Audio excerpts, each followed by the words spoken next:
Honorable Chair, I rise to report that a quorum does exist for the Spaces Select Committee to commence business. Thank you very much, Secretary. Honorable colleagues, we do have a quorum to start our business of investigations. I don't think there'll be need for introduction. Maybe for the two honorable members who were not here before, the witness is reappearing. So I'll allow my two colleagues on my right to introduce themselves. Or before that, let's adopt the minutes. Seconded, Honorable Chair. Minutes adopted, so we can move with business. So we'll allow our two honorable colleagues to introduce themselves since they were not here when the witness first appeared. Yeah, good morning. I am Honorable Saidy-Bah, member of the committee. Thank you. Good morning. I am Omar Janneh, member of the committee. Yeah, for the benefit of the audience, I'm stepping in for the chair, so I'll be chairing this session from today, and I'm Honorable Madisise. Honorable Kewalang Fufana, member. Honorable Alhaji Mbo. Thank you. Council, since the witness is reappearing, I think he could only be reminded that he is still on oath, and there will be no need for making a statement. We stand by the previous statements and the oath. If that is okay, I think I would hand the witness to you, lead counsel, to carry on with business. Very well, Honorable Chair. I'm grateful. Good morning, Mr. Saidy-Bah. Welcome back to the National Assembly. And you are kindly and humbly reminded that you are under oath.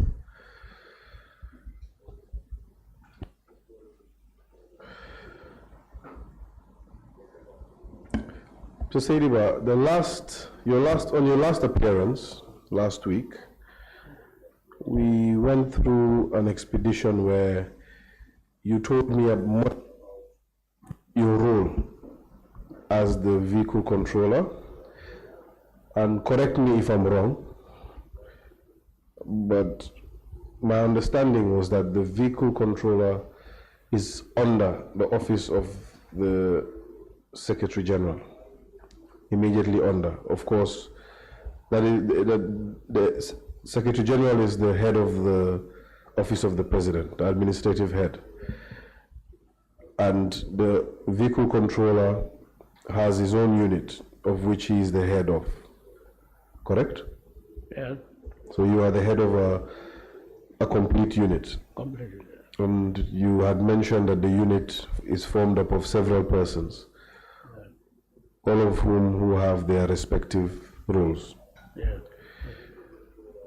We began speaking about reporting lines, and you made it clear that your reporting lines are naturally to the Secretary General, and that's the person you report to day in and day out.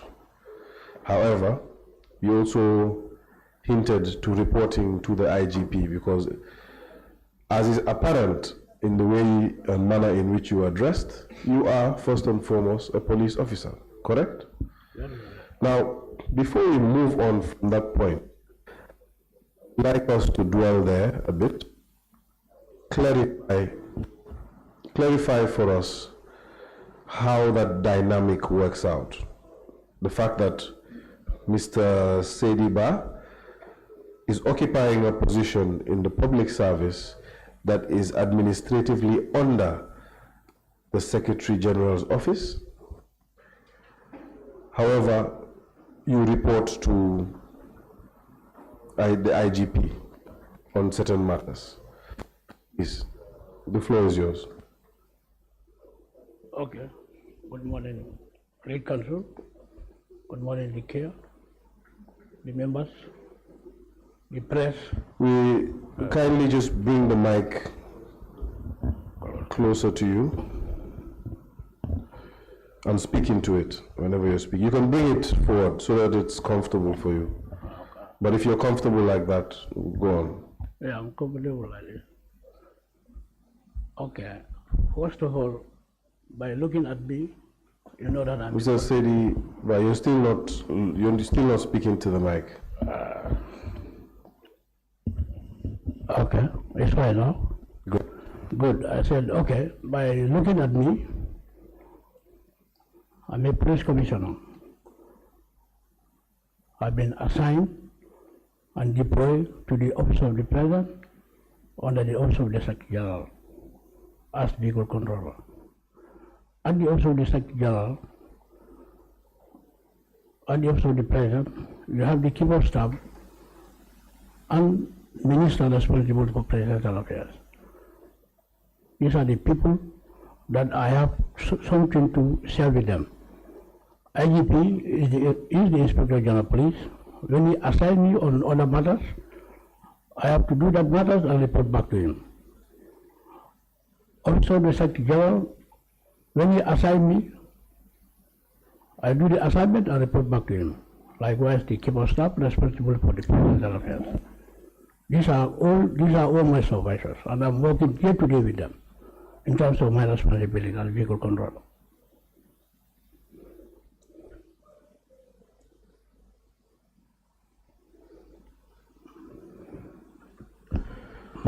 Right, so it's you stand by the fact that you have two superiors. Yes, I have two superiors. And you just mentioned you were deployed from the Office of the IGP. Office of the Inspector General of Police. Yes.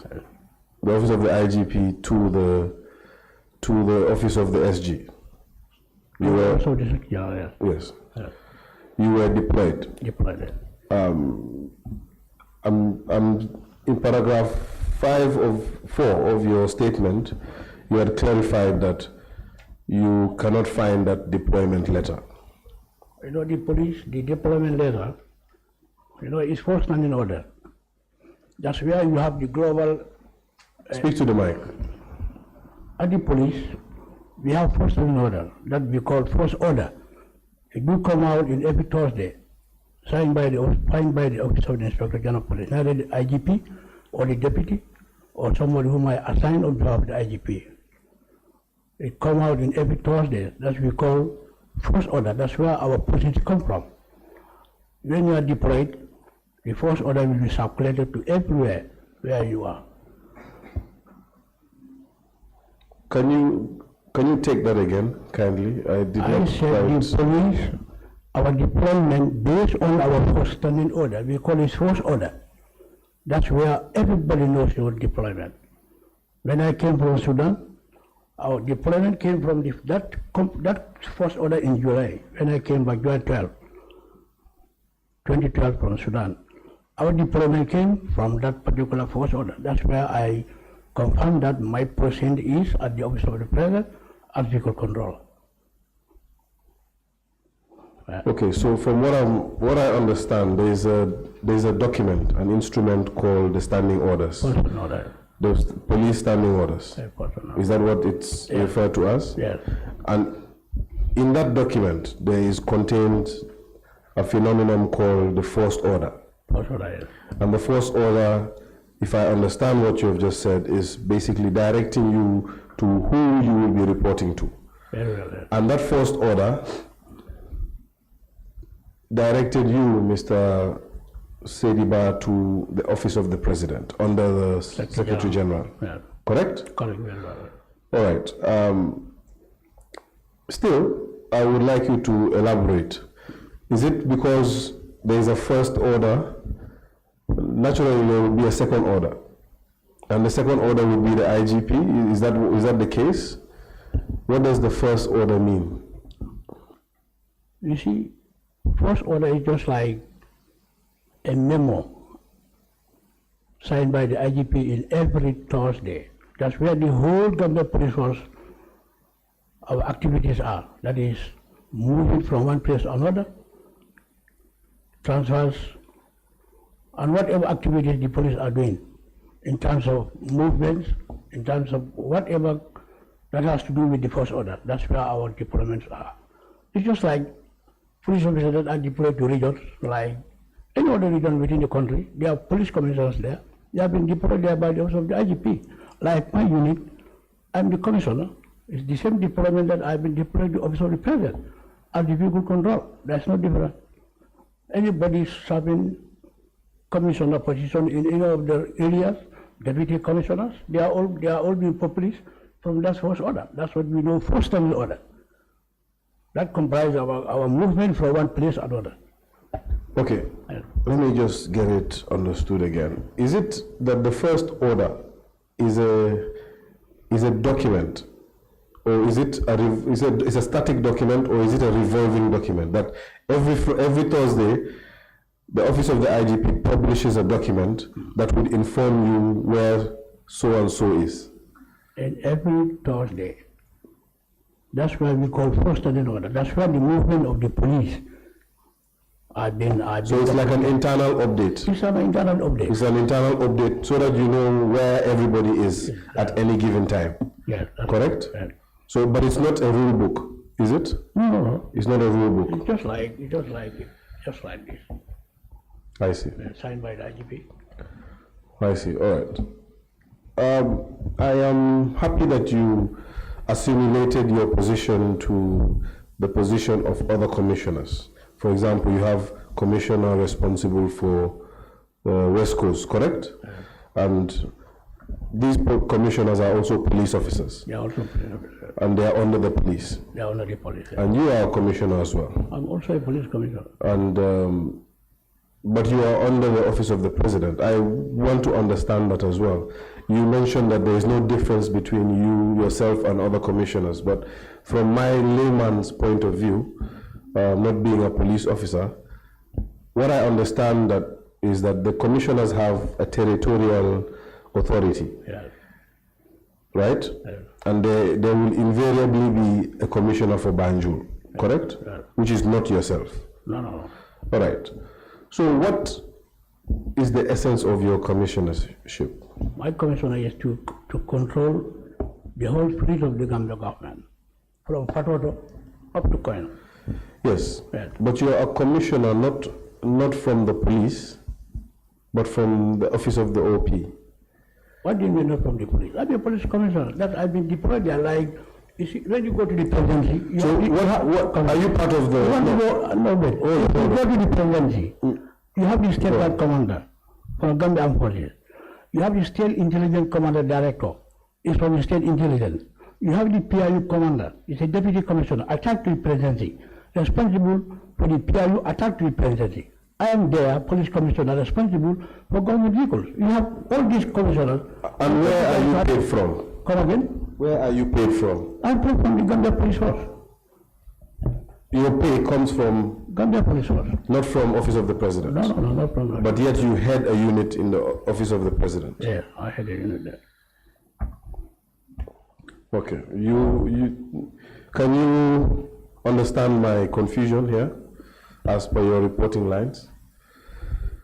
You are stationed at the office of the Secretary General. You are answerable to the Secretary General. Your responsibilities, your TOR are all highlighted and given to you by the Secretary General. However, you claim that you are paid, your pay slip says police, Gambia Police Force, correct? Yeah. So you're paid from the police. And you also report to the IGP. When you give me an assignment. Yes, when he gives you assignments. Yes, I report to the IGP. Don't you find that strange? Come again? Do you find that strange? No, it's not strange. It's not strange. No. Okay. I'll leave that for the committee to decipher. Have you ever received conflicting instructions from your two superiors?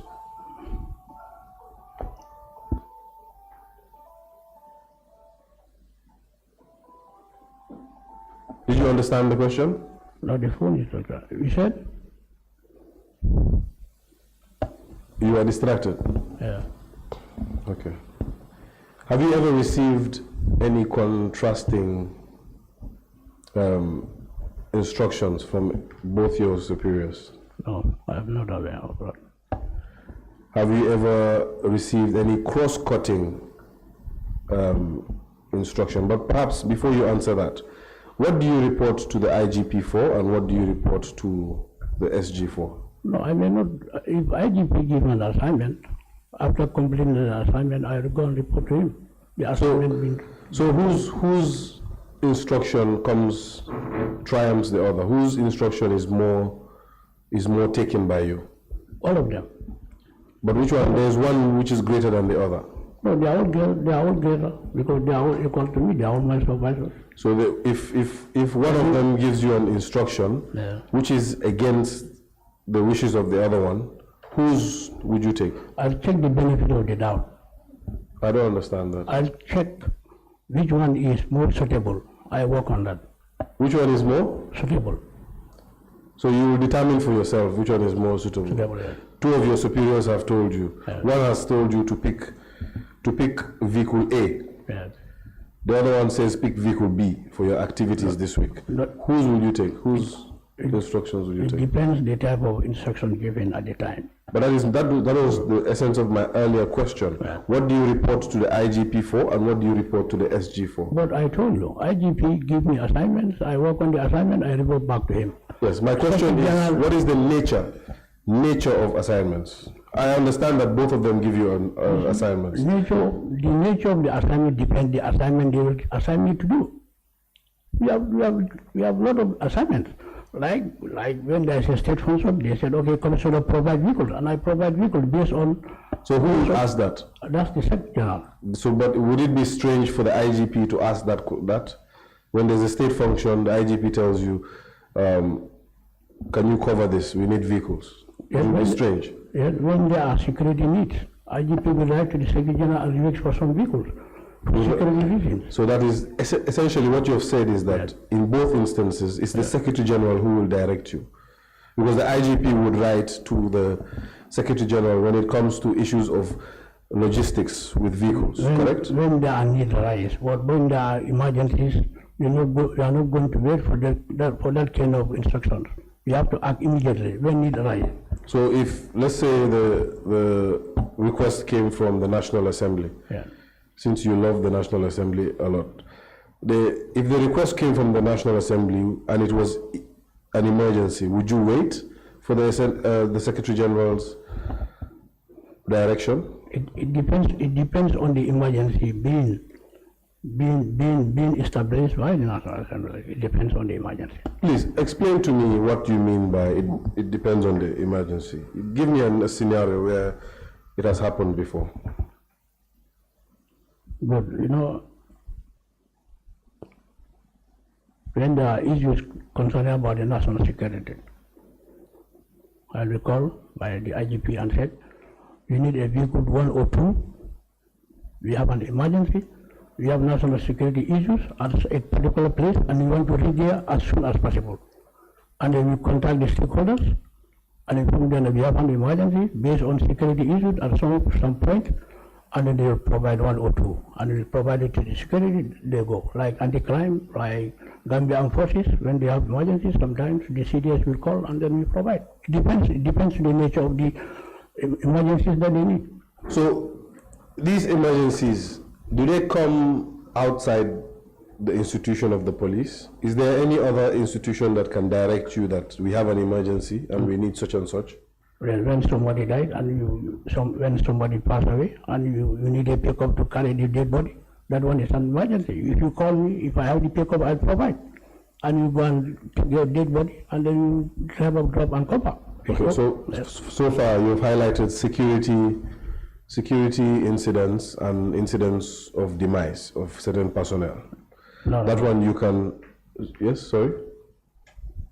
Go ahead. You said no. No, I want to hear from you because you said something that I don't understand. This was I said no. Okay, please highlight it so I can restate myself. No, what I said is very simple. You said other than the office of the IGP, whether if there are other institutions when they have an emergency. I said yes.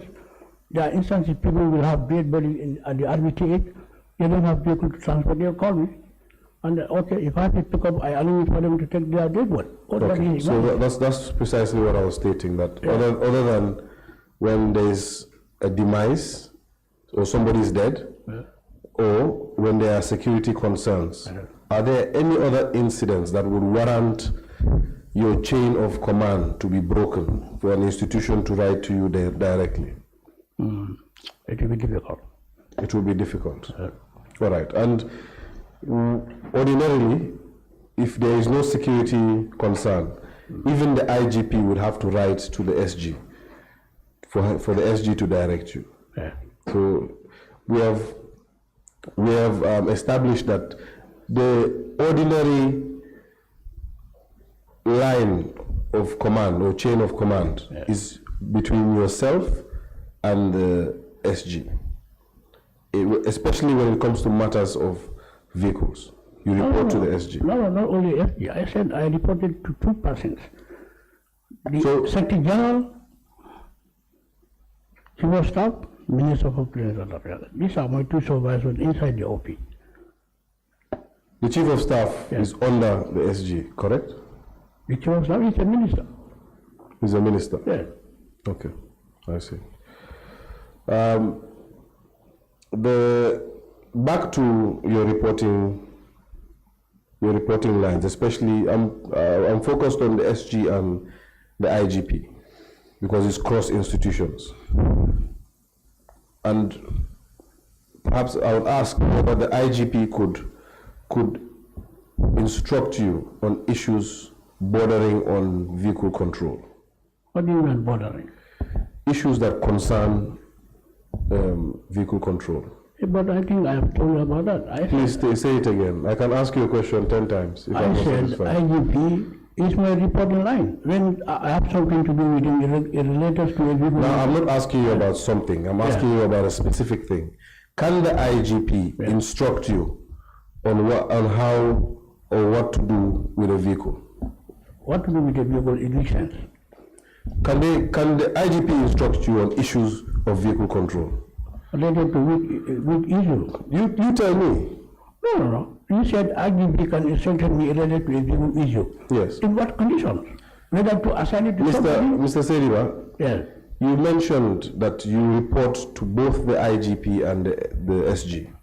Now, my question to you was what do you report to the IGP on, and what do you report to the SG on? And you maintain that you report to both. Mm-hmm. But I want now to be specific. On issues of vehicle control, in what manner do you report to the IGP?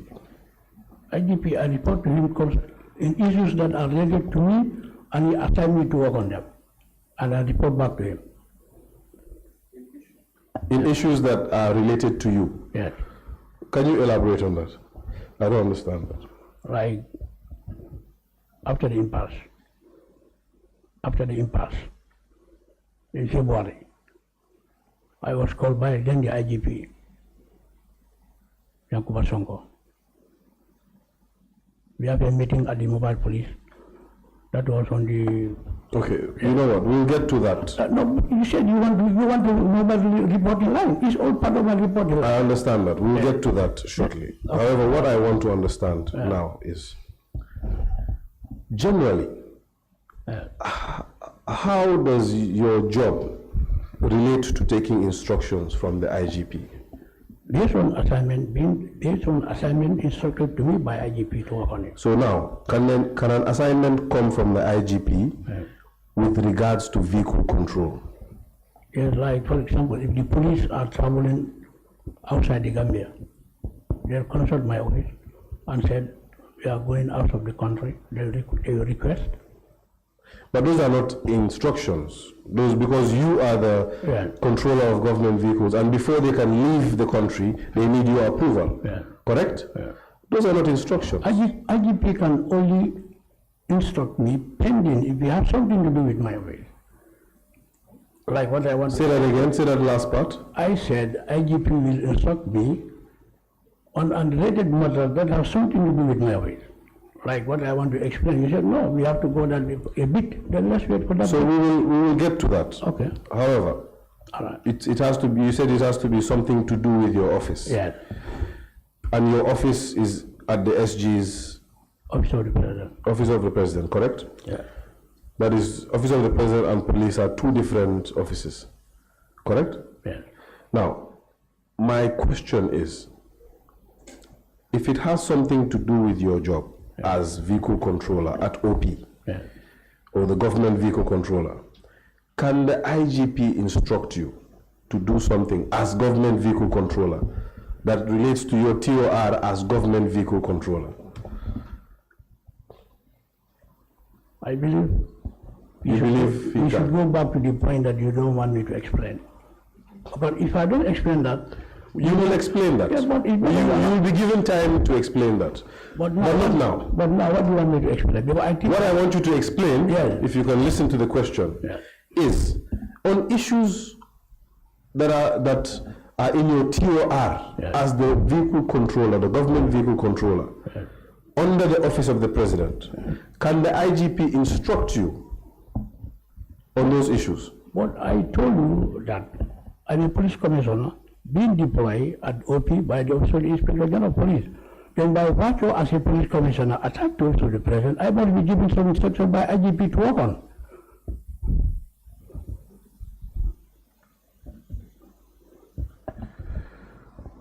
Okay. Just to recount what we have established. We have established one, you are the vehicle controller, the government vehicle controller. Two, your government vehicle controller the vehicle control unit is an office under the office of the president. Three, you are the head of the vehicle control unit.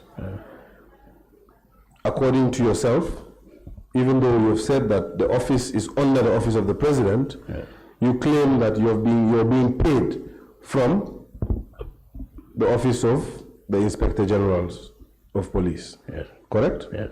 Okay. And because of that, you have two reporting lines, one from the SG and one from the IGP. From what you have explained, it doesn't seem like there is a clear definition of what the IGP can order you to do and what the SG can order you to do. No, SG can order. SG is my reporting line. Is my reporting line. IGP, I have issues to do with him when he concerns Office of the Inspector General of Police and my office. Yes. Okay. And these issues that concern the IGP, except for your instructions in January, February of 2017, what are they generally? You don't have to be specific, just generally. What do you mean? Which one? You said when IGP can only instruct you when you have issues to deal with the IGP. So what are those issues?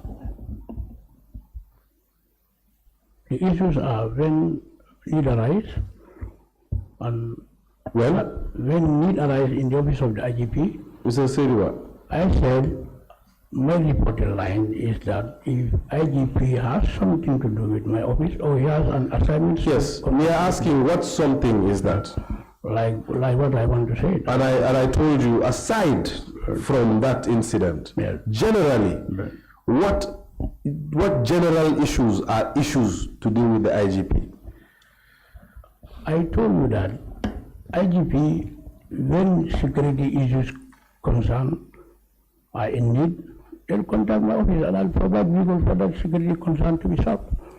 I'll give them 1, 2, 3, 4 vehicles. It depends. If they want to go on patrol, sometimes like anti-crime, PRU, I give them 2, 3, 4 vehicles during the weekend from Thursday, Friday, Saturday, Sunday, Monday. They return them back nationwide up to Passy. Sometimes they go on patrol up to Passy during the weekend. I provide them that. That is part of my role with the Office of the Inspector General of Police at a time. Okay. Yes. All right. So from the general nature of what you've explained, the issues will be security, concerns, patrol. Those are the general issues. Yes. Okay. Now,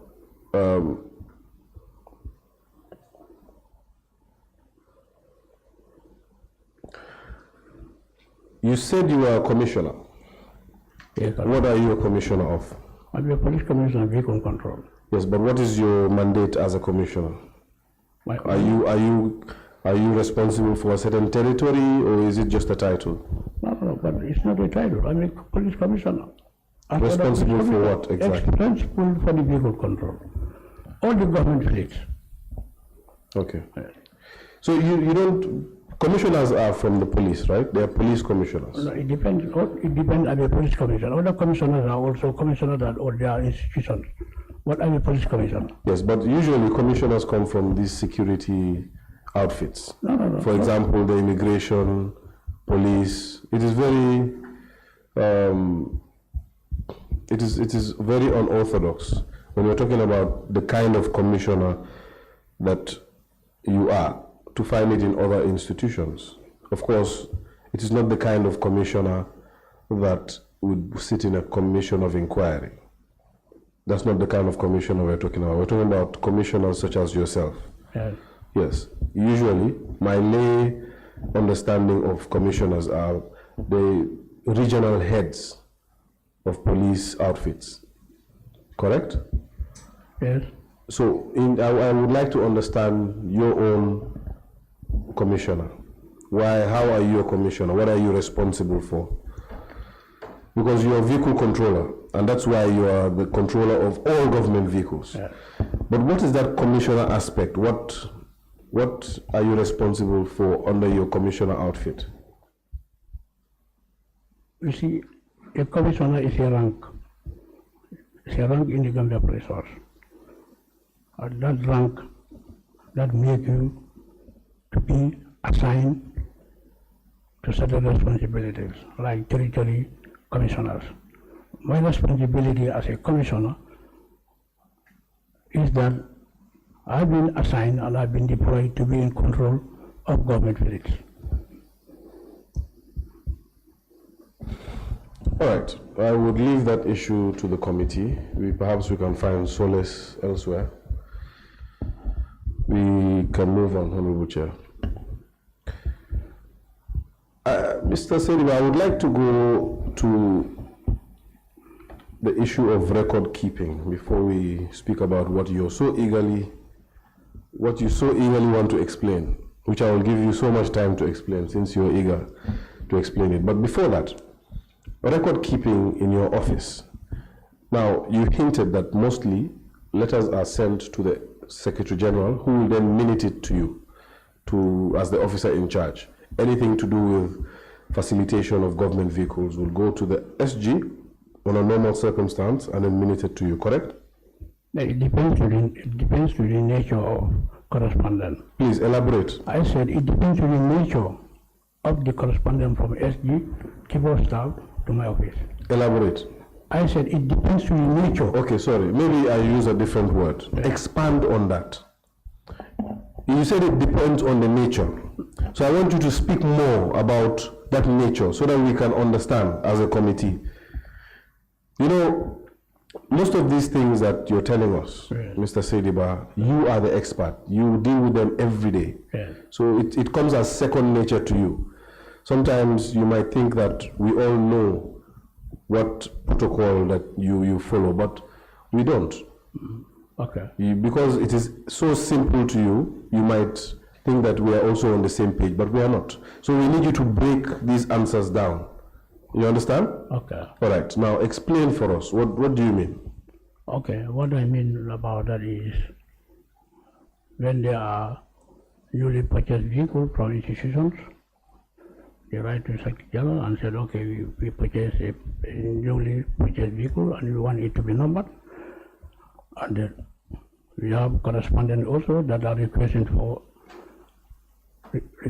driver's license, institutions that are requesting for yearly sticker 2025, for example. And then we have institutions that are also have some conferences and they write to SG, they need support from the Office of the Secretary General. And then we have instances that the VIPs are coming, like government state guests, delegations that are coming from other countries, and they have something to do with government. They will write and they request for vehicle, and we provide. These are almost our daily activities. And those who are traveling outside Gambia, they provide requests and we give them clearance. Okay. These are our daily activities. Thank you very much. And all these correspondences, who are they addressed to? It depends. It goes to Secretary General, sometimes it comes to my office directly. Okay, so the ones that, you explained that already, that in emergencies it comes to your office directly, correct? Yes. Only in emergencies? No, I said there are issues that will come to my office directly. There are issues that will go to the Secretary General and it come back to me directly. Okay, aside from the emergencies that you mentioned and the frequent requests for patrol and whatnot, those I'm assuming that that understanding is there between yourself and your superiors, that since these requests are so frequent, we don't need to follow the proper channel, which would be reasonable.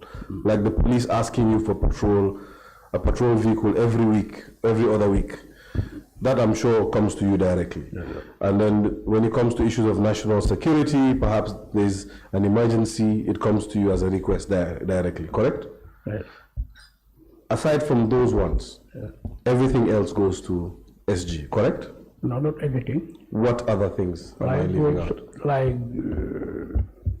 an officer want to travel, and then you prepare the vehicle clearance. So an officer that wants to travel, they don't need to write to the SG? No, they write to the SG, but sometimes before it goes to the folder, it comes to me like weekends, Friday.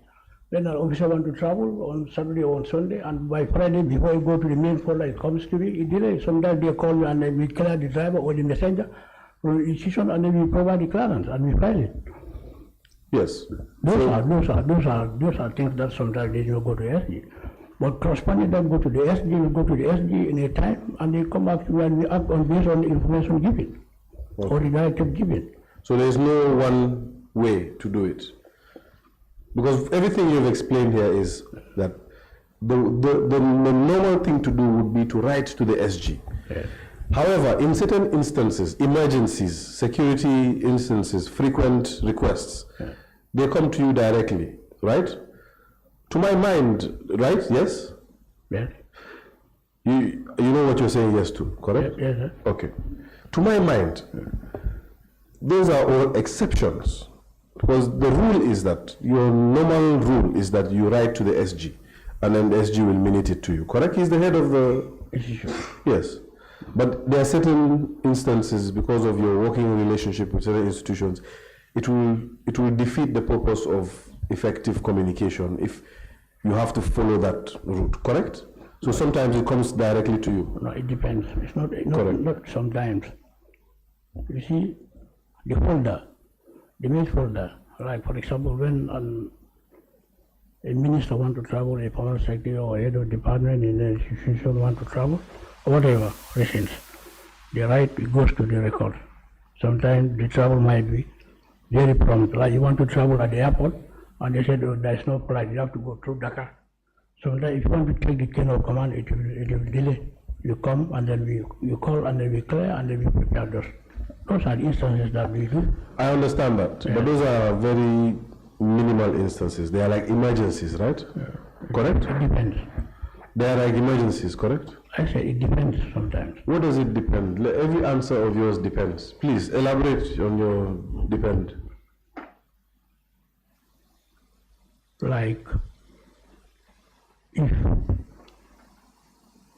you need an assignment from my office, and then the keeper staff travel, the SG travel, it goes to the record, and they bring it to me. The next person there, maybe the deputy chief of staff will be available, and we will manage it. It comes, and we act on it. Those are the assignments. Sometimes we work on them. Okay. All right, let's make some progress. Everything you have told me comes down to two things. The modus operandi, the normal way to do things is to write to the SG, and the SG will follow it on. However, there are instances that warrant communication to you directly for whatever reason. And there are 3 reasons that have been forwarded: national security, emergencies, and frequent engagements. Those are the only communication to you. Otherwise, communication ordinarily flows from SG or Chief of Staff, but so definitely somebody within the infrastructure of the Office of the President, correct? Yes. All right. So what about, so when it comes to the Secretary General, he would minute it to you. I'm sure he would have a correspondence file of some sort. When it comes from the Secretary General, how are these received by you? Whether they are official letters or directives, how are they received by you? Do you record them? Do you reference your office or your folders? Well, these correspondence are normally been sent to my office by the messengers. When they copy from the main file at OP, they'll give it to the messenger, and the messenger will come and deliver to me in my office.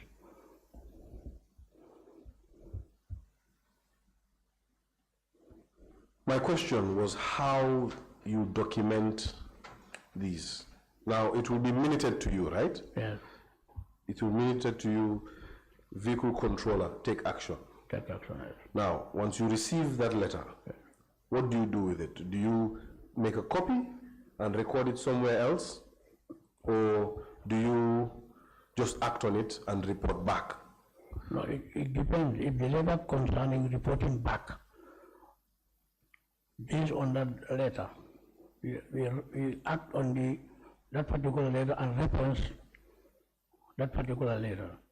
But if the correspondent is just to act on it, like no reply, like somebody requested for a vehicle clearance, that one we only issue clearance and give it to you.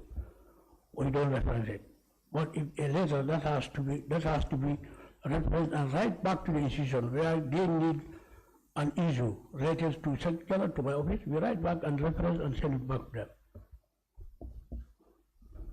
So what do you reference it as? My references are at OP reference. Which files? Come again? Which files are they? Are your files or are they just the Secretary General's files? What files are they? No, they are also the President file. I understand, but under what unit? On the Office of the President. What unit of the Office of the President? Because Google file at Office of the President is T49. Is T49. That Google file is T49. T49. So 349. 349. Yes, 0123. Yeah, these are the correspondence that I used to do when I'm writing replies to the other institutions. And then you reference the document and you put it in every respective folder. No, I have only one folder. Going out, I put it there. Going in, I put it there. All right. Yes.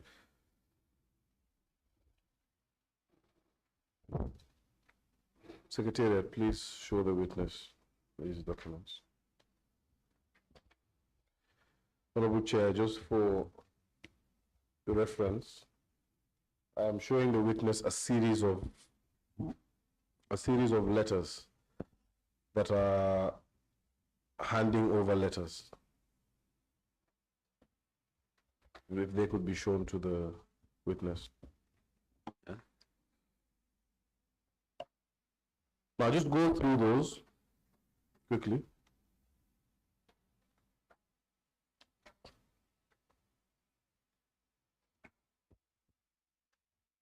Yes, they are my documents. They are all your documents? Yes. And these are all documents, some of them are handing over, some of them are release, correct? Yes. And these are all documents that are emanating from your office. Yes. Now, my query is as to the reference. It seems like most of your documents are not properly referenced, or they are not recorded systematically. Why is that the case? Yes, because these documents are addressed to me directly from the Commission. We went there, we had a meeting at the commission.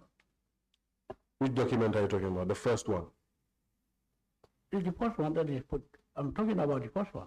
I told you to look at all the documents. I'm trying to answer what you said. I have looked all. I've not asked you about the first document. Yes. I asked you to look at all the documents. Yes, I have looked at them. Right. You've seen the ones that emanate from you. Yes. The ones that come from you. Yes. Why are they not properly referenced and prepared for recording? Yes, because these people were the ones that I recover from the users that I feel that the vehicle that they have been using are government owned and they have been handed over to them by the former president. Then when I receive vehicle from them and recover it from them, then I feel like I have to give the documents to authenticate that this particular vehicle you have returned it to office of the president. Okay, you feel like it. It's not a protocol. Okay, forget all of that. I'm assuming that this is protocol from the vehicle controller, which is a very good protocol. When somebody brings back a vehicle to hand it back over, they sign and you sign for accountability purposes, correct? Yes. That's fine. I'm commending you for that. My query is that there are no letterheads on some of those letters, whether they are handing over letters or release of tractors letters. There is no letter that I signed without a letterhead. It's just that the reference number is not there. But the issue of these letters to the people that I recovered the vehicle from, it is very genuine for me to provide them a document. Tomorrow they were in custody of a vehicle that I feel like they are government owned.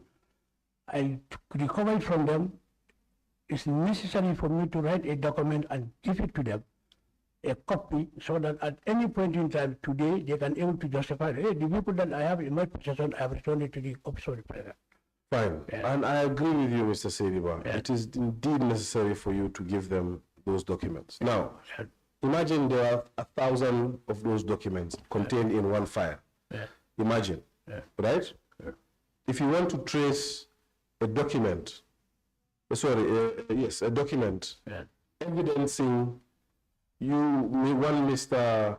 Saidy-Bah returning a government vehicle back to you, for which he duly signed for. Yes. How do you trace that document? Me? These are my documents. These are original documents that when I came to the investigation, they said, whether do I have any correspondence between my office and the commission? I give them a bunch of documents. And those documents? These are my documents. And nobody is denying that they're your documents. Yes. What I'm saying is, how do you find a single document when you need it? How do I file it? For example, Yes. Mr. Saidy-Bah comes to drop his vehicle, which is a government vehicle, to the office of the vehicle controller, and I find one of the personnel from the vehicle control unit. Yes. Now, Mr. Saidy-Bah signs a document, as well as one of the personnel from the vehicle control unit signs the document. Correct? Now the transaction is complete. I've successfully handed over. Now, since I've handed over, there's a document that evidences the fact that I have handed over, correct? Yes. And as you said, for future purposes, when there's a query, where is this vehicle? Yes. I can come and say that this is my receipt. I clearly handed over, correct? Now, my question is, even before you come to me, let's say the Secretary General says, did Mr. Saidy-Bah hand over his vehicle? And you want to check your records. How do you go to Mr. Saidy-Bah's letters directly? I have a phone. Or do you have to go painstakingly and look through your folder? Anybody that will recover the vehicle, I give you a handing over and put it in that folder.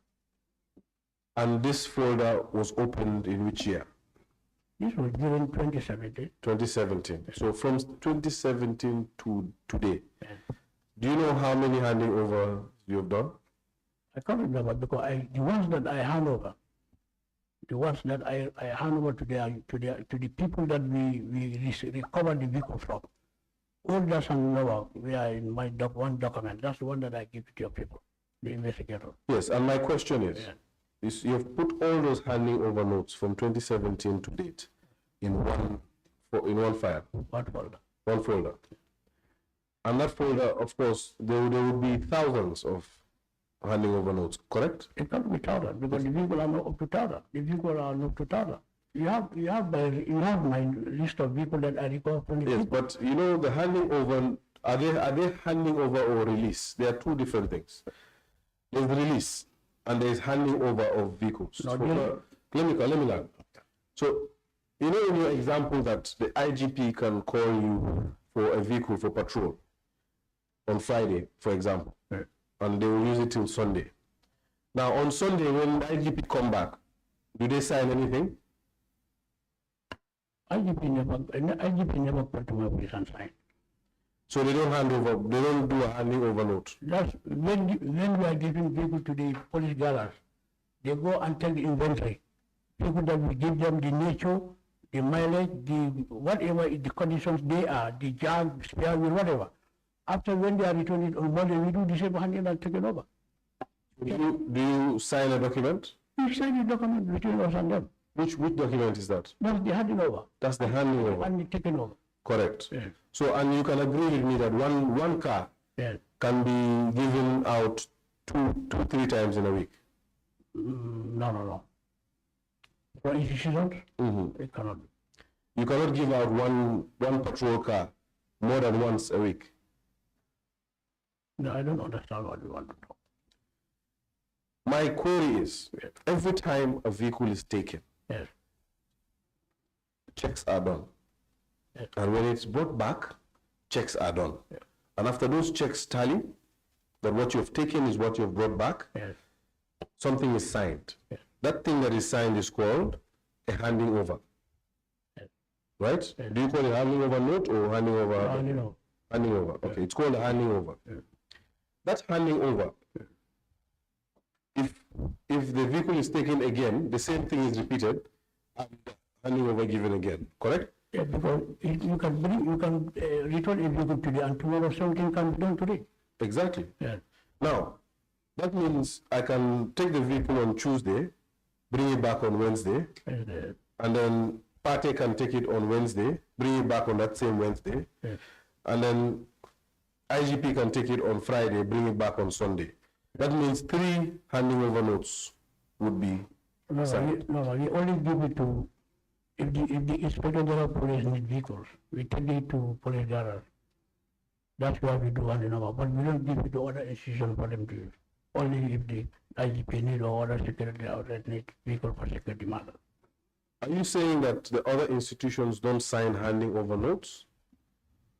Hand over not like one. The handing over documents that you have in front of you? No. You are talking about this one? The handing over documents, yes. Yes, this one is from the commission and my own. These are the 2 documents that I have. Secretary, please bring the documents. Let me aid Mr. Saidy-Bah.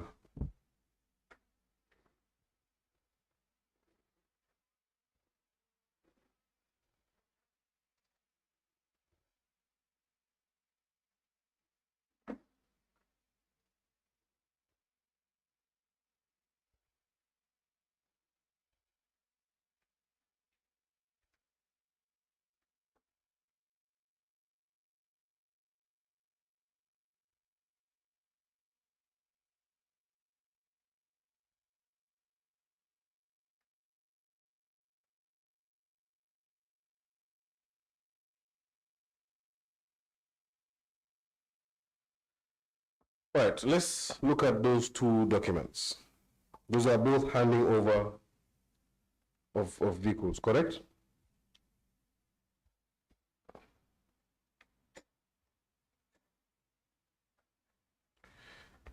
Correct? Yes. Now, are those people from the commission? No, but this one is not my handing over.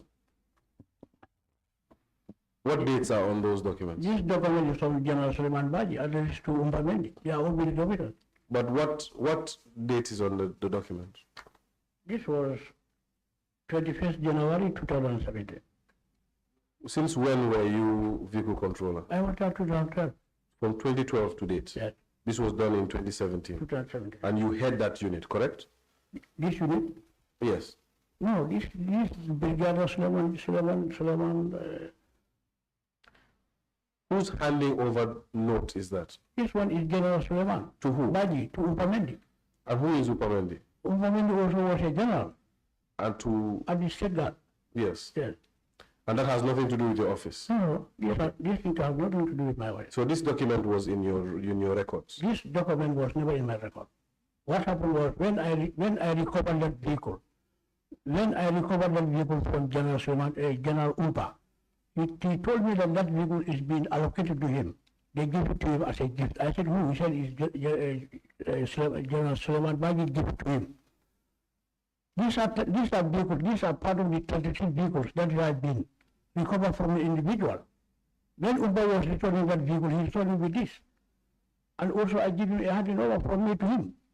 All right, look at the second document. This is part of your records, by the way, just for the record. But look at the second document.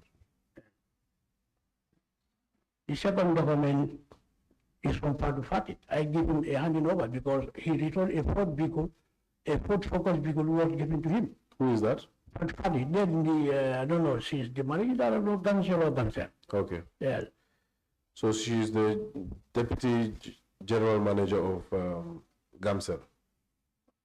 It could be. Okay, she's in Gamcel. Okay. She took a vehicle. She returned the vehicle. She returned it. And because of protocol, you gave her a handing over note. No, yes. Right? Yes. Because that's the procedure. That's the procedure that Any vehicle that is taken from you and is brought back, you do a note. They did not bring it for themselves. We know that they are in custody of those vehicle. I call them to bring it. I understand that. I give them this. I understand that. No matter how they brought it, that's not a concern for me. Okay. My concern is once it's taken, when it's brought back, there is a handing over note. That's it. Right? Yeah. Is that for every vehicle, even now? No. It's not for now. I said the time that we are recovering vehicles, the time that my office was assigned to recover vehicles, that was the time we are giving this vehicle. So all the handing over notes are from vehicles that you forcefully recovered? It's not forcefully. Okay, go It's on. not forcefully. They are government owned. Yes. Yes. But you used some sort of authority to force to recover them. I've been assigned to do it. Yes. Yes. This is why I take it from them. So it's only those vehicles that benefited from the handing over note. Only. Only those. Only, yes. Okay, that's the clarity that I sought for. Yeah.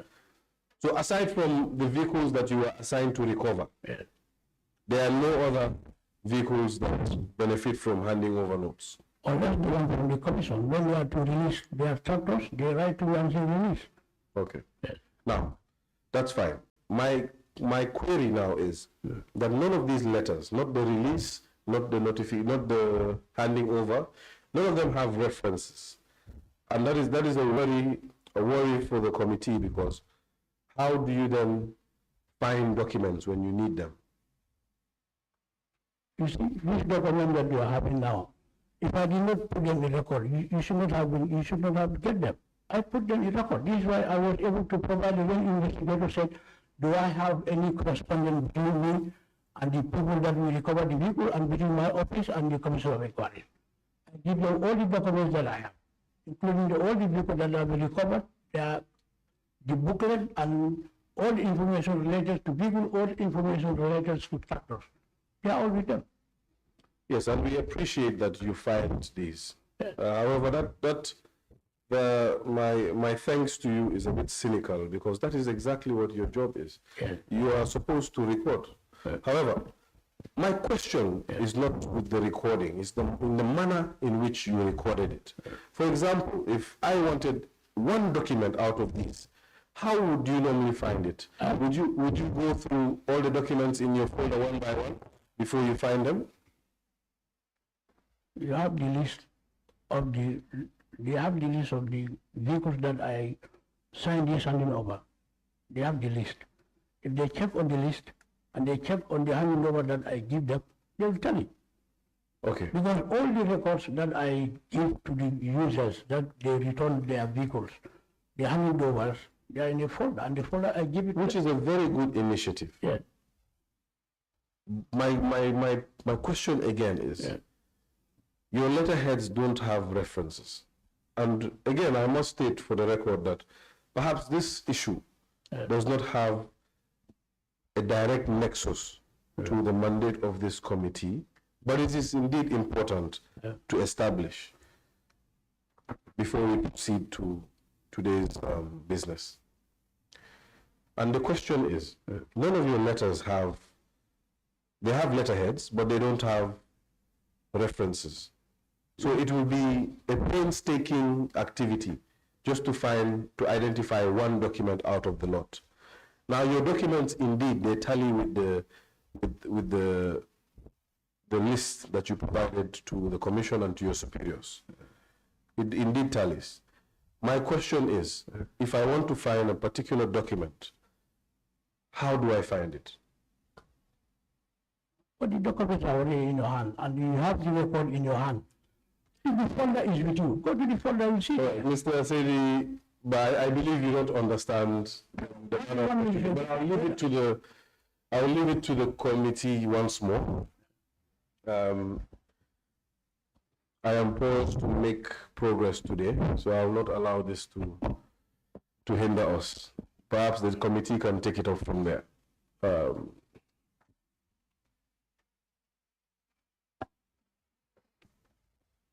So perhaps a last attempt at trying to make Mr. Saidy-Bah understand, if the Secretariat could indulge me to give this document to him.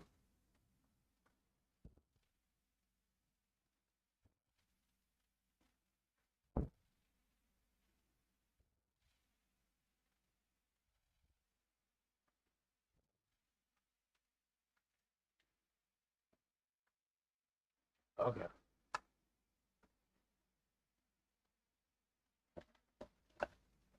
Have you looked at it?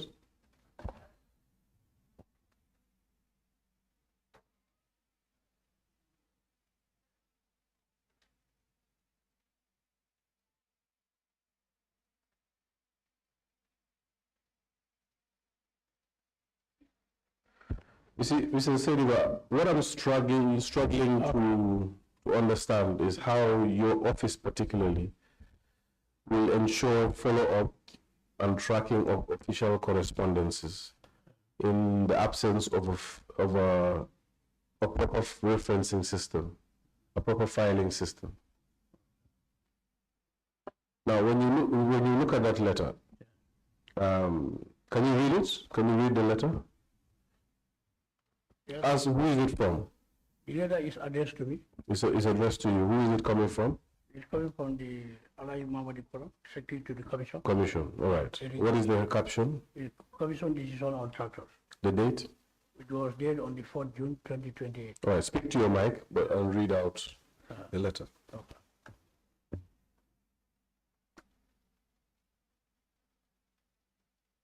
Read, please. Okay. Please allow me to convey decision. Speak to the mic. Please allow me to convey decision of the Commission to accept your recommendation on the tractors indicated in your report dated 28 May 2028. The Commission would like to proceed soonest. We would be grateful to have a meeting with you tomorrow, 2 p.m., as discussed with your deputy, Mr. Joe, to lay out a plan of work. All right. Can I have those documents and the other two that you were earlier given? Which one? Yeah, we did on it. Ah, okay.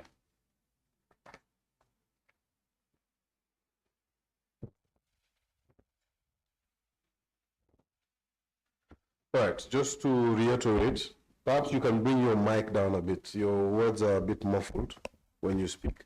Oh. But just to reiterate for the record, the letter reads, please allow me to convey the decision of the Commission to accept your recommendations on tractors as indicated in your report dated 28th May 2018. Now, that report, which report are they referring to here? the report dated the 28th of May, 2018. Yes, if you can assist me on the report from the commission, because I may not have been in possession of the record. Say that again? I said if you can able to provide me the report or the assessment report that I wrote to the commission regarding that subject matter. Which subject matter? The one that is just before you. The tractors? Yeah, the tractor, yeah. So my question to you is that which report are they looking for? The 28th of May. Your response to me is that I should help you. No, the issues are, you have been assigned by the commission themselves for the tractors. Yes, so where is that communication? The communication all are video people. Secretariat, is there a document that he can peruse to identify the documents that are referred to? Please afford the witness.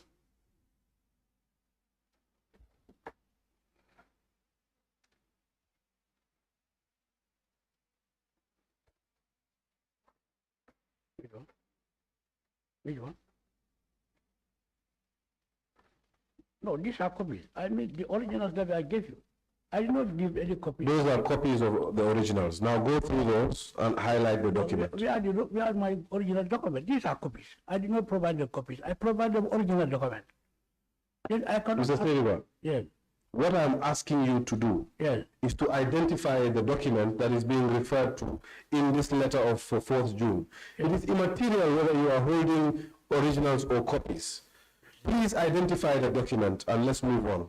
The documents that you suddenly identify is within the document that I provide to them.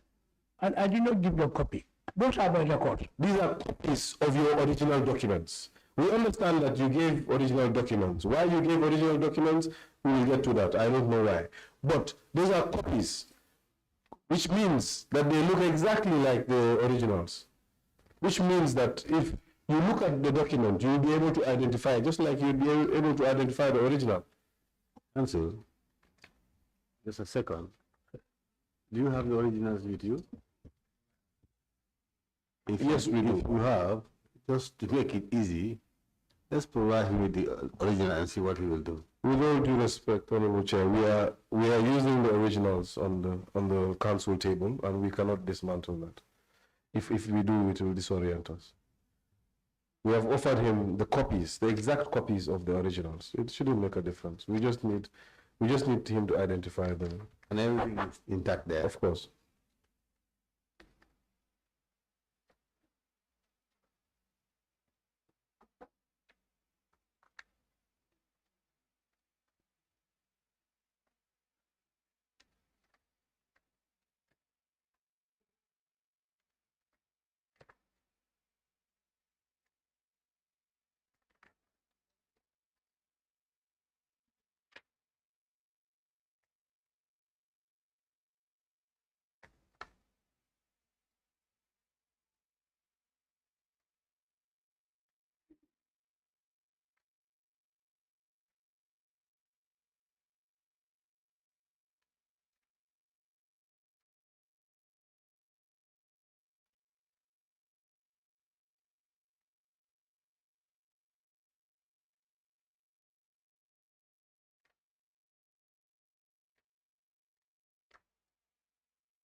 Won't say it there. Okay, I can assure you that I too have not seen it there. And Anyway, that is, anyway, go on. all the correspondence that I have with the commissioners, I have a booklet. I bring it and I give it to them. I told them, copy it and you give me my original. They said, no, go. We'll bring it to you at the day of where we are seated now. I give them. Oh, they ask for it and I give them all the copies of the correspondence that I have with the commission. Mr. Saidy-Bah, are you able to read and write? I can be able to do that very well. All right. When you received your summons, Yes. what did your summons direct you Yes, to? let me accompany the vehicles, the documents pertaining to the commission. When you received your summons to produce documents, Yes. you received 2 summons, correct? Yes, In fact, 3. yes, One was for you to produce documents, yes, correct? yes. And who did that document say you should submit documents to? When I came on the 8th for the investigator. No, that's not my question. No, That's not my question, You Mr. should hear from me. I want you to answer my question first before we move on to... How do you want me to answer your question? Yes, You don't or hear no? from me. No, it can't be yes or no. Okay, it should be yes or no. And I'm going to insist that it's yes or no. Right. Mr. Saidy-Bah, It depends. it does not depend. No, it I'm tired of your, it depends. No. Listen to the question. Yes, You received a summons to produce. yes, That summons to produce asked you to submit documents to a designated officer, yes or no? I brought it here. That summons to produce Yeah, to the asked investigator. you to submit Yes. your documents to a designated officer, Yes. correct? Yes. Who did that summons ask you to submit to? What they asked me to, what they asked me. I'm not talking about they. No. No, Mr. Saidy-Bah, I'm not talking about they. I'm talking about it, the summons. Who did it ask you to submit to? Someone asked me to provide the documents to the investigators. The summons, is that what the summons did? Yes, they asked me to. That's what the summons said. Yes, Okay. yes. The documents that I have related to do with the commissions, I brought it in that office. Would you be surprised if I told you that the summons, Yes. if you actually read it, Yes, asked you to submit the documents to the clerk of the National Assembly? And that means you would have had to submit it to the records office of the National Assembly. In fact, the summons, Mr. Saidy-Bah, asked you to provide 3 copies of each of documents. No. 3 certified. Let me finish. no. Let me finish. The summons that they give me is with me. Let me finish. No, you are talking about the summons. Yes. The summons that they give me is Let me finish, Mr. Yes. Saidy-Bah. The summons asked you to provide 3 copies of documents, and those copies were to be provided and submitted to the clerk of the National Assembly, who your letter should have been addressed to. You did not do that. You heeded to the summons to appear before the investigators, upon which you came with a folder. Now, we are not faulting you for not following protocol, because eventually we got the documents. What we wanted, we got. So we will cut you some slack. If I can put it simply, we will forgive you for not following instructions. You, Mr. Saidy-Bah. Yes? But you submitted your documents to the investigators, and you submitted originals, which I said we'll come to shortly. My question now is that when you were submitting, you mentioned you brought the whole folder, and you gave them the folder and told them to copy and bring it back. Yes. They copied, and they gave me the originals. Yes. However, what I've noticed in your folder is your folder doesn't have any references. Yes. So if I want to find a document, Yes. I have to painstakingly look at every single document in the folder Yes. before I can find that document. Yes. Is that the case? The folder, yes. You That's have to the search case. for the folder. You have to search for the document in the folder. Yes. So there's no sequencing, there's no referencing in to help you find a document faster. No. Okay, that's all I wanted us to highlight. Yes. Now, I would allow us to proceed to more interesting matters, right? And when I say more interesting, I'm sure you will be happy because it is clearly interesting to you. beginning of 2017, you got instructions to do an inventory, right? Yeah. Please, I want you to take your time, be very slow. Don't swallow your words. Put the mic down like this, the way I have it, kindly. Please put it down.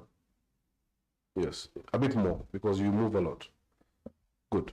Now, I wish for you to take this committee through step by step how the instructions came about, what was the feeling around that time, how did you get the instructions, how did you feel about the instructions, and proceed.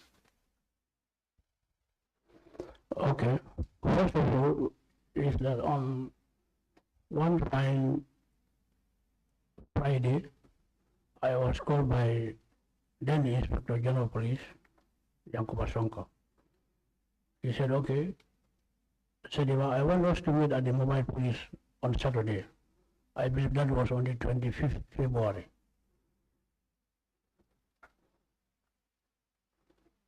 Go ahead. That was on the 25th February, on a Saturday. They said 9 o'clock. Then we met at the mobile police on that Saturday in the morning. Then when I arrived, I met him, IGP there, and other colleagues also came and met me there. That is Lavin Party from SIS, he's one of the directors there. Plus one Timothy Sambu, who is also at the SIS, including myself, Suleiman Dawa from the police, and then you have one Inspector Jaju that also is from the police. I think he's been assigned as the photographer. And when we arrived, the IGP said he has been directed to verify and to take an inventory of all the vehicles that have been left in Kanilai. And sorry, my apologies. I will allow you to move smoothly, but I just wanted to clarify something. You said the IGP was assigned. Who was assigned? Oh, sorry, directed rather. Who directed the IGP? What he told us that he was being directed by then the Secretary General after the impasse, who was overseen as the Secretary General, that's Dauda Patel, and then the Minister of Finance and Occupational Affairs, that is Amadou Sane, that he has a meeting with them, and he has been instructed to provide a team that will go around Kanilai and all other places that has been occupied by the former president, to take an inventory of all the vehicles that have been left there when the former president left to Equatorial Guinea. That was on a Saturday. And the people that I have stated, we are the team that we have a meeting with the IGP. So, concerning, sorry, plus one Lieutenant Colonel Abdullah Jallo. We are the team that we have a meeting with the IGP on that Saturday. And the instruction is that by Monday, you should go to Kanilai in the morning. That was February. Then that Monday morning, we all assembled at the mobile police, and then we find our way, and we went to Kanilai. But before going that particular day, I have been told, I said, what is a peak period? Which particular day is that? It was on a Saturday, on the 25th. On the 25th February. So the Saturday was the 25th, yes. Not the Friday. You had mentioned... No, I said Friday I was called by the IGP. He said on Saturday we met at the mobile police. And when we met there, that was on the 25th. And he said that we have to embark on Monday, which is on the 27th of February. Okay. And then the team embarked to Kanilai on Monday 27th. When we arrived there, we met the one that was actually been left there was Major Aluso. He was the one who was being in charge since the former president when he was there. We met Aluso.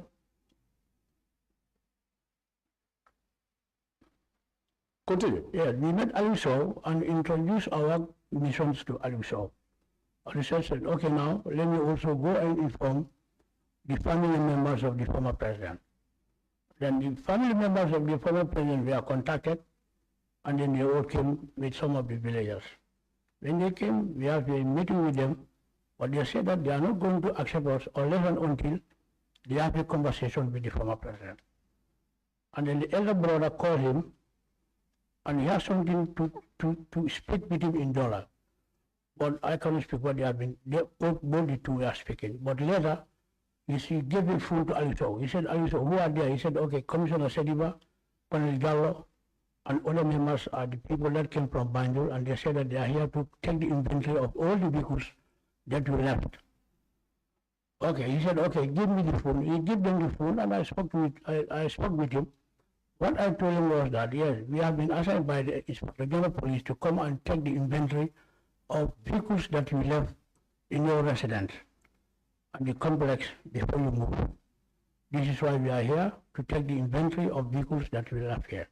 Then we spoke with him, I spoke with him, and then, okay, I give phone back to Aliso, and Aliso give phone back to Seni.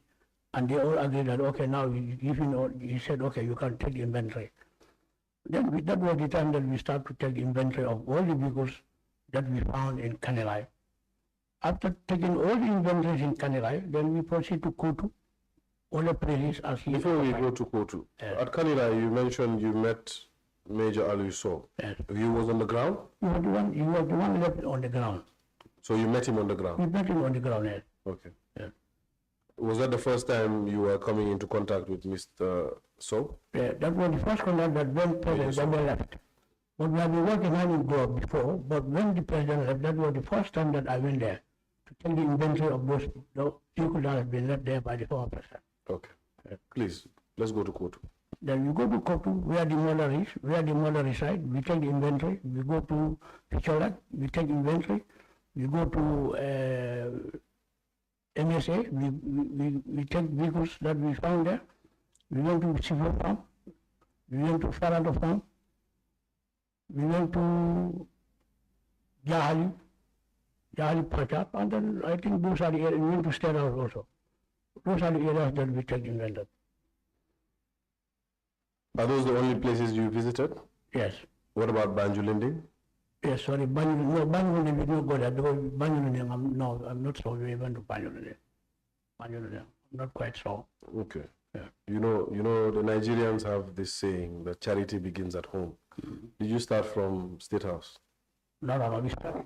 You started from Kanilai. But did you eventually go to do record? Yeah.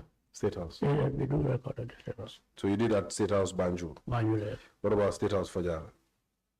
No, then Jawara was not in, then Janneh was not in Fajal.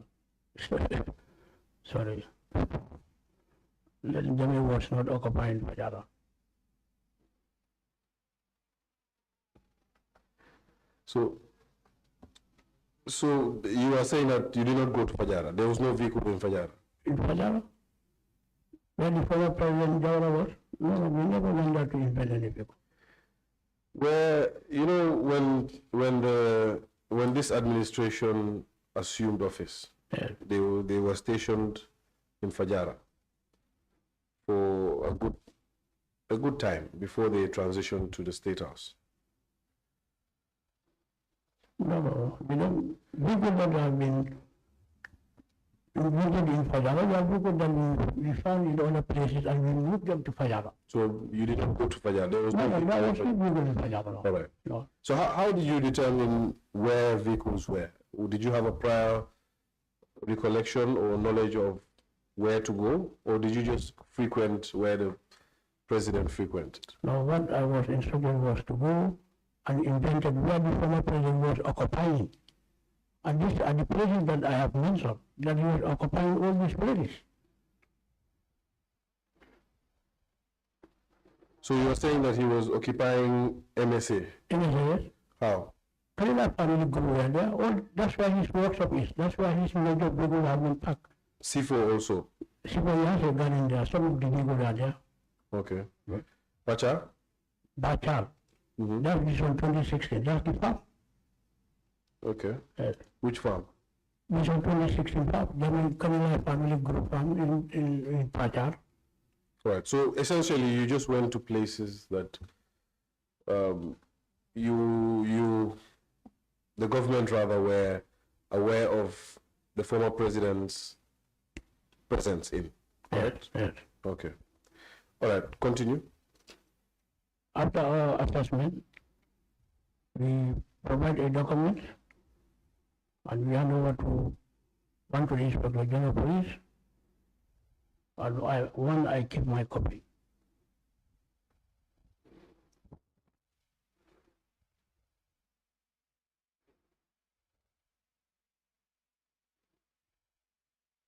When you say Pachar, you mean Jahali? Jahali Pachar, Okay. or the rice field there. Okay. There are how many rice fields were there? 2, right? No, Jahali Pachar is a very big one rice field called Jahali. So you only visited one point. 1 point here. All right. So, just to recap, you got instructions from the Office of the Inspector General of Police. Yeah. Who got his instructions from the SG? Correct? Come again? From the SG. Me? From what you said. Me? From what you just stated now, Yeah. and what is in your statement, Yeah. the instructions came from the Secretary General. Correct? That's what the IG said. And yes, the Secretary General instructed the IG and the IG instructed you. Yes. All right. In your statement, you made mention of the Minister of Finance. Yes, I'm aware. Yes. How did he come about? That's what then the IGP said. He said that he has been assigned him by the Minister and the Secretary General. Okay. Yes. He has a meeting with them and they instructed him to assign a team Okay. to go and verify. All right. Please help me understand this. Yes. Your office is under the Secretary General's office. Yet the Secretary General decided that he will go outside to instruct you. He will instruct the IGP so that the IGP can instruct you. Yes. Help me understand that. I understand very well. Yes, I know you understand. Yes. For me, I don't understand. So help me. He then the IGP as my supervisor. The IG is your supervisor. He was my supervisor. So the SG is your supervisor, IG is your supervisor. That's why I said everything related to my office and IGP. If IGP instructed me, I have to buy on the instruction given to me. This is why he instructed me to go and take inventory of all the vehicles that have been occupied by them before president. Yes. Well, And that was normal. that is normal. That is normal. Normal. That the instructions came from the Secretary General you share office with. In fact, who is your superior? Administrative superior, correct? Yes. SG decided to go to the IGP, to instruct the IGP to conduct an exercise, which ordinarily isn't abnormal until the IGP instructs you specifically to do it. And it makes me wonder why the SG could not come to you directly. No, anyway, that one is best known to the IGP and best known to the then Secretary General at the time.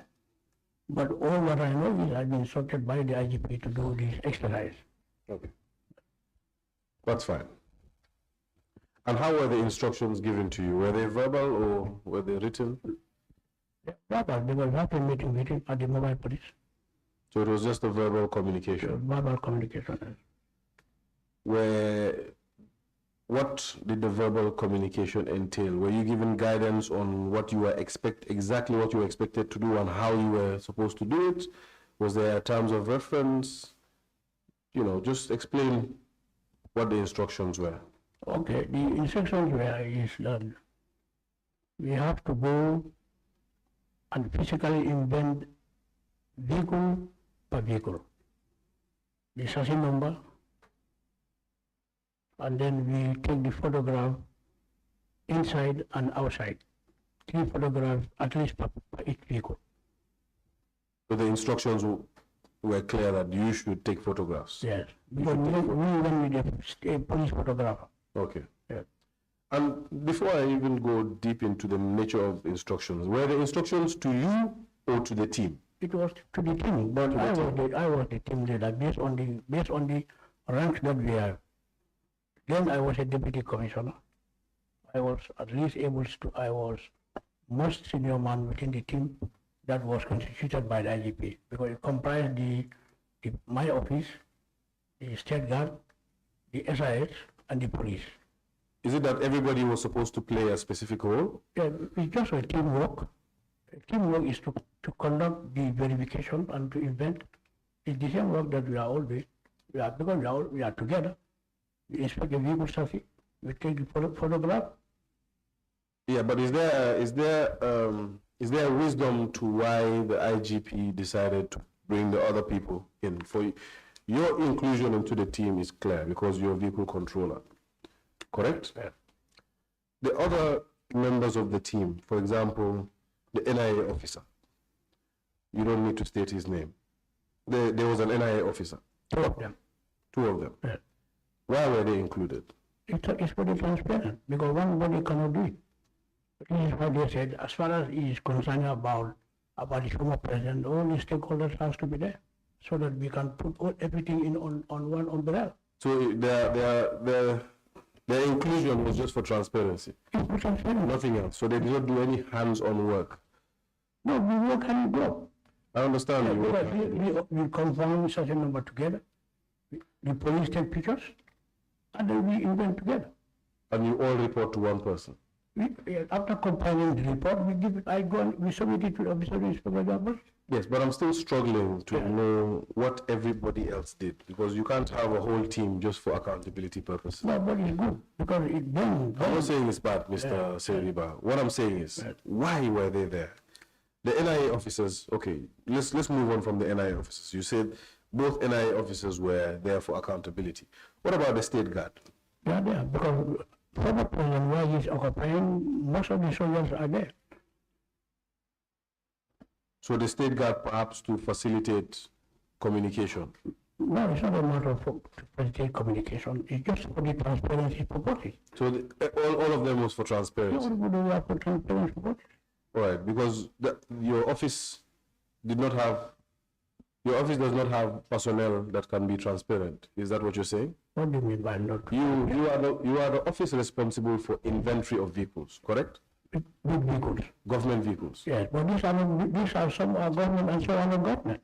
All right. So that was your understanding that because some of them are not government and some of them are government, yes, you needed to go in a team. Yes. Okay. What about the inspector that was with you? What was his role? He's the photographer. He was the photographer. You see, his role is very clear.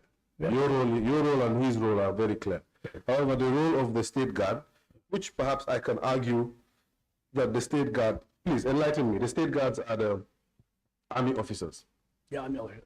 Right? Yes. All right, because the State Guards are army officers and most of the sites you are visiting were manned by army officers, it would make sense that one of their own is there. Correct? Or was that not the rationale? In any areas that we go, where the former president was occupying, that has been guarded by the military, that's the State Guard personnel. Yes, So for the State Guard officer to be with us, that shows that the assignment that we are doing is not one man show. It's a collective responsibility for all the institutions to come on board and constitute a team to go and invent. Then IG assigned us to go and do that assignment because the colonel who was with me did not come there for himself. He might be picked by somebody to come and join. The SIS also might be selected by their head of department to come and join. Likewise the police, the IGP. Then I believe that it's based on the collective responsibility of all the security heads and form a team to go and conduct an inventory. Okay, that's understood.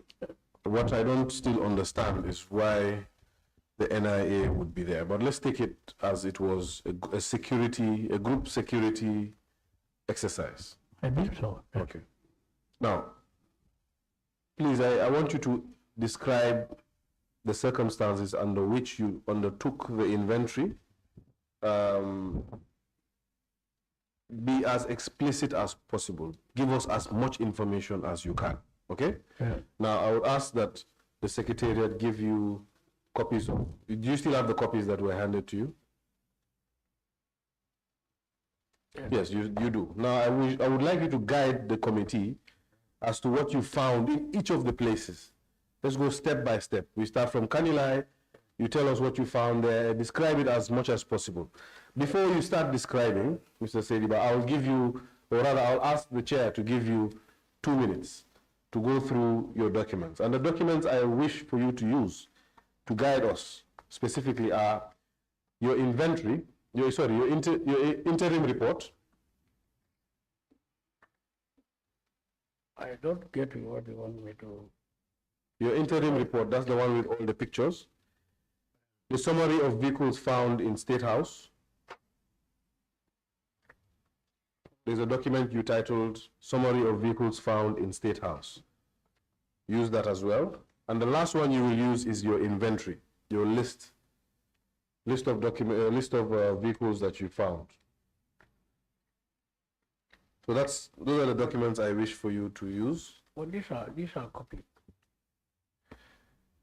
Is it, because it's a copy, does it affect your guiding the committee? You know, the document that I provide to the investigation was an original that I kept for myself. Yes, I understand that. Then if you give me a copy, it will be difficult for me to exactly know the condition of the vehicle that I want to talk about, because you said step by step. Secretariat, Yeah. I believe the witness has gotten what he wants. He wants his originals. Let's give it to him.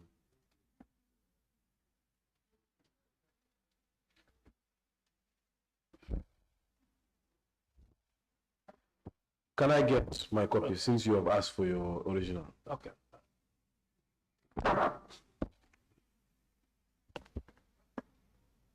Your originals are still in my possession. If you still not go with them, but we can consolidate after your session.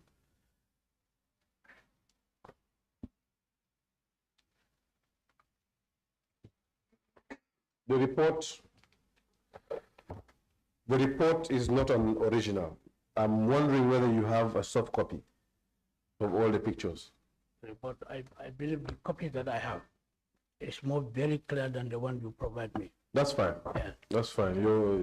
It seems you want to drill it in the record that your originals are originals, and they are very clear. Yes, we agree with you that your originals are originals and they are very clear. In fact, Mr. Saidy-Bah, why would you submit originals of the documents? Was that what we requested? Yes, That's what we requested. was requested by the IGP. Okay. And you could not copy them? No, the original that I copied was the one I hand over to IGP, and I have my copy with me. What if the files were, do you need these files at this moment? Whether do I need them? Yes. Depends. All what I need to them is to verify. After the verification, and I can leave it with you people, and then let me have my copy. For tomorrow references. All right, that's fine. Yeah. Just for future purposes, Yes. if you're asked to submit such documents, Yeah. unless you're asked unequivocally to submit the original, please next time submit copies. You can always make reference to the fact that these are copies of the original. Okay? Okay. It's just a word of advice from a junior brother. All right. But aside from that, let's proceed. Okay. You've got the 3 documents in front of you. Now use those 3 documents to explain to us what happened in Kanilai, what happened in CIFO, and what happened at MSA, and all the different places that you visited, what you found, etc. In Kanilai, we find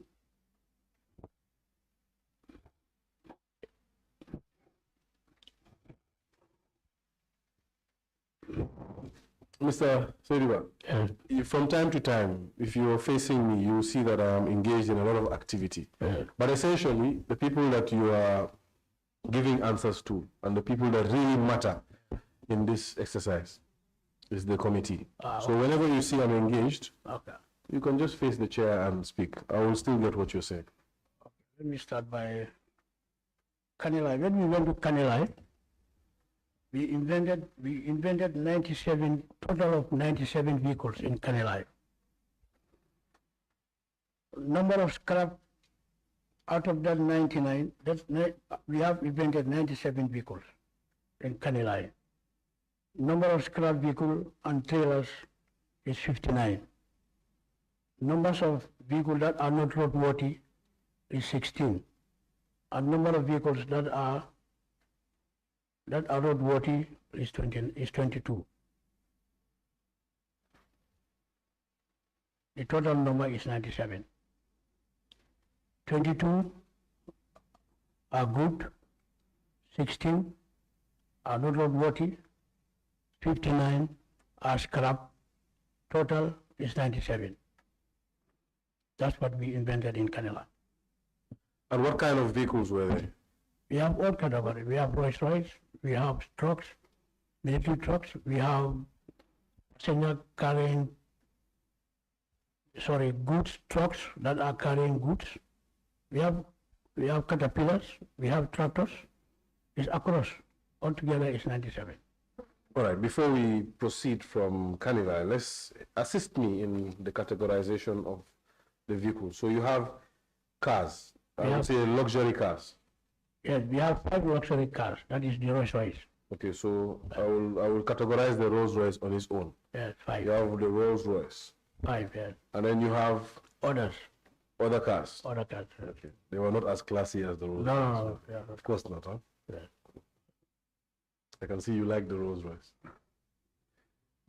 All right, so other cars. Yeah. Other cars will be the... Trucks, military trucks. No. Military trucks is its own categorization. So let me categorize military trucks. Yes. What about the other cars? Other cars, what would they be? We have pickups, we have pickups. All this, if I check this here. We have, this one's are Rolls Royce. The front page is Rolls Royce. That's why I wanted to give you your 2 minutes, but you know. Okay, this one's are pickup. You can still have your 2 minutes. This is pickup. This one is Mercedes. Is that Saidy-Bah? I'm just telling you the ones that we have. You don't want the 2 minutes. You can take 2 minutes to check so that our testimony is easier. You have Ford Explorer is here. You have bulldozer. You have Boss. You have green bosses. You have tractors. You have Iveco truck with Mark Kanilai family. You have military van. You have a grader. You have graders. You have military trucks. You have one Range Rover. You have scrap trucks. You have scrap trucks. You have scrap small van and a scrap pickup, including scrap tractors. You have a pickup including scrap tractors. You have 2 tractors that are good. You have man truck that looks like Kanilai family because there's a stamp on it, Kanilai family. You have tractors. You have Tata Boss. No, Council, I think you wanted a guided process. Ask him a specific question. If not, that is a list he is going through. And well, Mr. Saidy-Bah doesn't seem to want his 2 minutes to be able to guide us better. So I'm allowing him to exhaust his list so that I can get back to my questions. No, you want me to list down the so honorable, you want me to list down the vehicles that he has, and I cannot have it offhand. The category of vehicles that we have, I said trucks, luxuries, and other pickups and other vehicles. Yeah, these are the ones that I want him to understand. Yes, what he wants you to do is perhaps go through the list. You can put the mic off, just go through the list on page by page, observe the brand of vehicles which are there in preparation for the specific question he would ask. Council, will that help? I'm sure it would help him. Okay, so Mr. Saidy-Bah, Chair, with your permission, Mr. Saidy-Bah, you can put the mic off. Just peruse through those pages where you have the pictures and the brand of vehicles. If you want, you can take notes. We've given you 2 minutes. Then, in anticipation of whatever question might come, that will help. Your mic. Honorable Member, I think what I have answered is very clear. You want me to specify the vehicle that we found in Kanilai. I said we have all categories of vehicles there. He said luxury vehicle. I said yes. We found 5 luxury vehicles there. That is the Rolls Royce, including the military trucks, the other trucks, tractors, scrubs. These are the vehicles that we found there. And the lease is already being provided.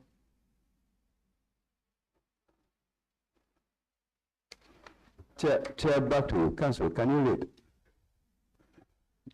It seems like the witness still doesn't want the 2 minutes. I would proceed then. So yes, Mr. Saidy-Bah, Yes. you had mentioned that there were Rolls Royces, and we promised that we would put the Rolls Royce in its own category. Yes. You said that there were 5. There were 5. Now, you have other cars. Other cars, yes. Were these luxury cars and other cars, or they were just other cars? No, they are just other cars. So the Range Rover is part of the other cars? Range Rover is part of the It's just a normal car like this? Yeah, it's a normal car. Okay. All right. That is for the other cars. Yes. Now you have military vehicles. That was also there, right? Yeah, yes. You also found construction vehicles. Construction vehicles? Like heavy duty vehicles. No, we only found, how do you call it, caterpillars. And those are not used for construction? Construction, it could be road construction, yeah. It could be, right? Yeah. Right. So, should we categorize them as construction vehicles, or you prefer to categorize them as heavy duty vehicles? Heavy duty vehicles. All right. Yeah. Heavy duty vehicles. Yeah. That's another category. What other category were there? found Aside from the 4 I've mentioned, let me list for you the 4 so that it's easy. You have the Rolls Royces. Yeah. You have other cars. Other cars, yeah. Yeah, which I can assume are SUVs and saloon cars. SUV and saloon cars and pickups. Yes. Right? Yes. And that is not to say military pickups, just normal pickups. No, some are military pickups. Okay, those ones will classify them in military vehicles, Pickup, yes. right? Yes. Correct? Correct, yes. So I've listed 3. Yes. Rolls Royce, other cars, military vehicles, and heavy duty vehicles. Heavy duty 4 categories. Is there any other category? We found tractors. Tractors, let's put tractors under heavy duty vehicles. No, tractor is not heavy duty. They're not heavy duty. Okay, so you want me to categorize them on their own? Categorize them on their own. Okay, sir. Tractors. Tractors. That's the 5th category. Yeah. Any other category? We have long trucks that carry goods. Those are not heavy duty vehicles. No, long trucks that carry goods, commercial goods. They are not heavy duty Like vehicles. 20-25 tons. They are not heavy duty vehicles. No, they are not heavy. So- those ones are commercial ones. What would you want to categorize them as? Commercial vehicles. Commercial. Okay, commercial vehicles. So we have 6 categories. Yeah. But before we expand on our categories, what would you categorize as a heavy duty vehicle? Heavy duty, those are machinery like caterpillar. Okay. Bulldozers, caterpillars, like those ones are heavy machines. Right. So now we have commercial vehicles, we have tractors, we have heavy duty vehicles, which are caterpillars and the like. Okay, You have military vehicles, you have other cars, and you have the Rolls Royces. right. Right? Yes. Are those the only vehicles that you saw in Canela. Kanila? All right, let's move on. What other place did you visit? And buses, green buses. So there were buses as well. Yeah, green buses, yeah, green buses. So those are 7 categories. Okay. All right, let's proceed. And from Canela, we came to Bujili. That is not in Kanila, in the main Kanila. That's a different one. No, Okay. that's a different one. What is the place called again? We came to Bujilin. Where the Bujilin, former okay. president's mother lives. All right. His home village. Mm-hmm. We went there, we found only 2 vehicles, 1 tractor plus 1 coaster. You found 2 vehicles. A One tractor plus and a coaster. and a Costa. Costa. And when you say Costa, you mean a bus, a minibus. Minibus. All right.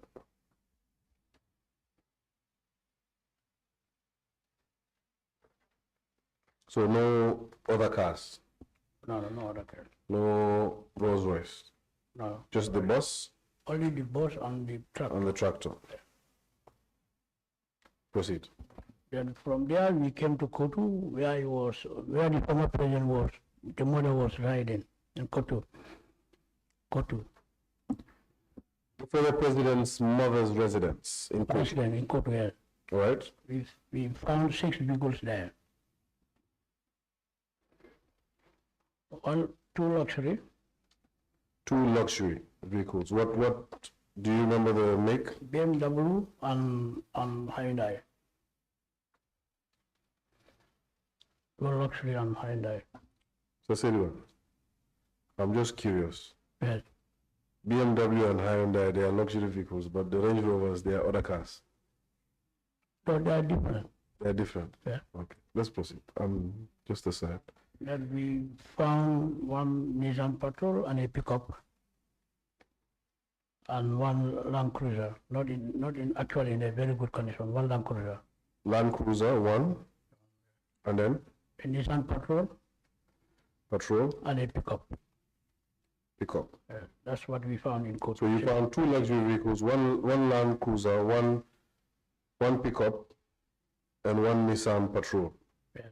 What other to make it 6? I missed The something. BMW, the Hyundai. The BMW, Yes, those are 4. No, one Hyundai, 2 luxury vehicles, 1 Hyundai, 1 BMW. BMW. That is taken care of. Okay. And then We have Nissan Patrol, Nissan Patrol, 1, yes. a pickup, A pickup, 1, yes. and a Land Cruiser. 1 Land Cruiser, yes. Yeah. What else? These are the ones that we found there. 1, 2. No, two Nissan Patrol. 2 Nissan Patrols. Yeah, Okay, 33. then that makes it 6. 6, yeah. Okay, that's fine. Let's proceed.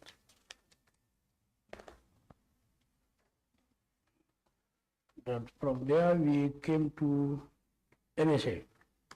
MSA, all right?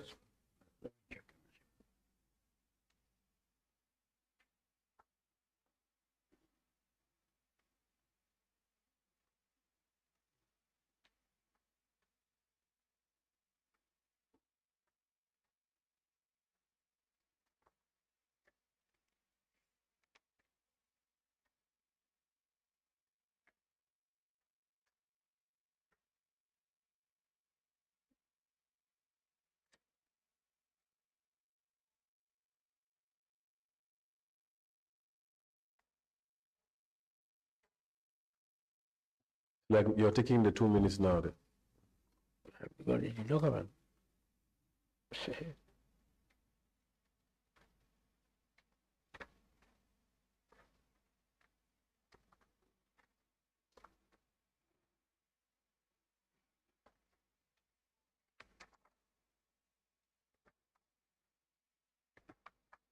You see, at the back of that report, you provided us with a summary. I believe the summary would help you in conjunction with the report as well. Okay, yeah, you're right. Okay, at MSA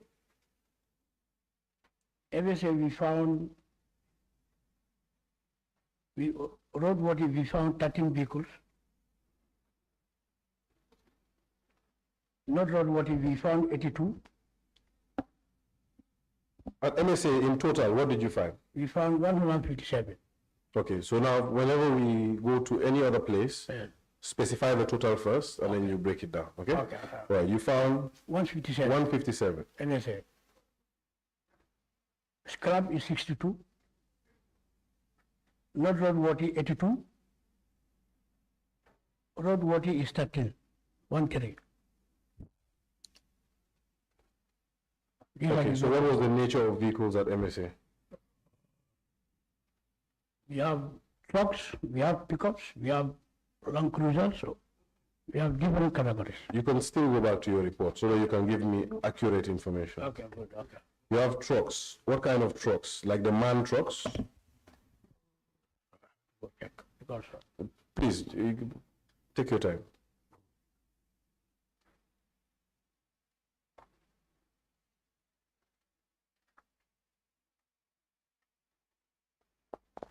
So, Honorable Chair, if I could suggest something else, perhaps, because I'll be giving the witness enough 2 minutes. Perhaps we could break early. I can see that it's 10 minutes to break time. We break early, give the witness 10 minutes to go through these documents so that after we resume from the break, we get a breakdown of what was found, what state, and we talk about each and every vehicle. Not specifically, but in their categories. If the chair is susceptible to that, then we can take a break now, ahead of lunch. That could be fine, because even if you look at the MSA, the numbers he gave, if you add them up, would not give you the 159. So that will give him time to really to interact with his document. Yes, that's fine. We can take a break and come back at 3. So, Honorable Chair, just one more thing. Do I seize my originals? I think he can hand over the originals to you. A witness. No, their copies are not clear, and mine is very clear. You know, that's the problem.